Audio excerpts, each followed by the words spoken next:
visittemples.com அப்படிங்கிற ஒரு website வலைதளம் வந்து கோவில்களை பற்றி எல்லா விவரங்களையும் சொல்லும். அந்த கோவிலுக்கு எப்படி சென்றடையலாங்கிறதுக்கு ஒரு கூகுள் வரைபடம் கொடுத்துருக்கோம். அது தவிர வானிலை அறிக்கை எங்கே போகிறதுக்கு ஏற்ற தருணத்தை வந்து காட்டும். அது தவிர ஒரு வீடியோ லிங்க்கும் இருக்குது. அந்த வீடியோ லிங்க் மூலமாக அந்த கோயிலை பற்றி நிறைய தெரிஞ்சுக்கலாம். இன்றைக்கி visittemples.com மூலமாக சென்னை பூந்தமல்லியில் அமைஞ்சிருக்கிற ஸ்ரீ வரதராஜ பெருமாள் கோயிலை பற்றி தெரிஞ்சுக்க போகிறோம். இந்த கோயிலுக்கு திருக்கச்சி நம்பிகள் மற்றும் வரதராஜ பெருமாள் திருக்கோயில்னு அழைக்கலாம். சுமார் 1100 ஆண்டுகளுக்கு முன்னாடி சோழ மன்னனா பராந்தக சோழனால் கட்டப்பட்ட இந்த கோயில் 5 அடுக்கு ராஜகோபுரம் கொண்டது. மேற்கு நோக்கி அமையப்பெற்ற கோயில். இந்த கோயிலோட மூலவர் வரதராஜ பெருமாள். இவர் மகாவிஷ்ணுவோட ஒரு ரூபம்.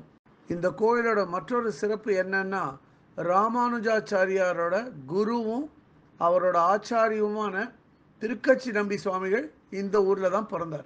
ராஜகோபுரம் தாண்டி உள்ள நுழையும் போது ஒரு துவஜஸ்தமும் பலிபீடமும் மூலஸ்தானத்தை பார்த்தவாறு இருக்கு.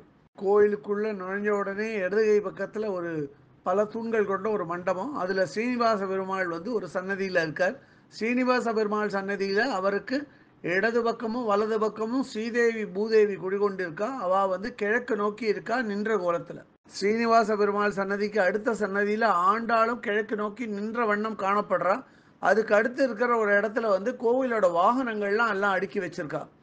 பொதுவாக பிற கோயில்களில் ஆண்டாள் சன்னதி எப்பவுமே மூடி தான் இருக்கும். ஆனால் இந்த கோயிலில் ஆச்சரியப்படும் விதமாக ஆண்டாள் சன்னதி திறந்தே இருந்தது. பார்க்க ரொம்ப சந்தோஷமாக இருந்தது. ஆண்டாள் சன்னதியெல்லாம் தாண்டி வந்தால் ஒரு இடத்துல வந்து அரச மரமும் வேப்ப மரமும் பின்னி பிணைஞ்சிருக்கு. அதை சுற்றி ஒரு மேடை கட்டியிருக்கா.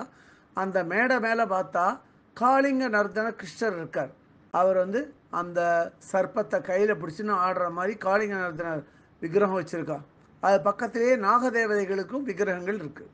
இந்த கோயிலில் பிற கோயில்களை மாதிரி ராஜகோபுரத்தை கடந்து நேர மூலவர் சன்னதிக்கு போக முடியாது. பிரதட்சணமாக சுற்றிண்டு வந்து தான் மூலவர் சன்னதிக்குள்ளே நம்ம போக முடியும். அப்படி பிரதட்சணமாக வரும்போது அங்கே மேற்கு நோக்கி ஒரு சின்ன சன்னதியில் ஆஞ்சநேயர் சுவாமி இருக்கார். ஆஞ்சநேயர் சன்னதியை கடந்து வந்தால் அங்கே வந்து கோஷாலா இருக்குது. கோஷாலா பக்கத்துலேயே மடப்பள்ளி இருக்குது. மடப்பள்ளியும் தாண்டி வந்தால் ஆஸ்தான மண்டபம் இருக்குது. ஆஸ்தான மண்டபத்தில் ஊஞ்சல் வசதியெலாம் இருக்குது பெருமாளை ஏழை பண்ணுறதுக்கு.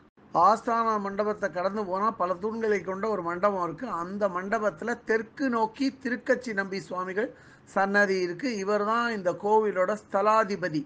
அதே மண்டபத்தில் கிழக்கு நோக்கி பள்ளி கொண்ட ரங்கநாதர் இருக்கார். இவரோட கண்ணன் கருடாழ்வார் எல்லாருமே கிழக்கு நோக்கி மூலஸ்தானத்தை பார்த்தவாறு இருக்கா. மூலஸ்தானத்தோட வாசலில் வந்து ஜெயன் விஜயனோட துவாரபாலகர்கள் விக்கிரகங்கள் வச்சிருக்கா.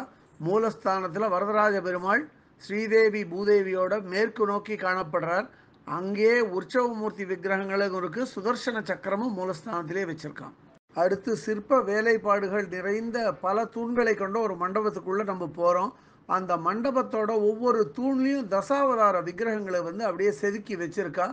இந்த சன்னதியில் தான் புஷ்பவல்லி தாயார் இருக்கா. புஷ்பவல்லி தாயார் கிழக்கு நோக்கி காணப்படுறா. உற்சவமூர்த்தி விக்கிரகங்களும் அதே சன்னதியிலேயே வச்சிருக்கா.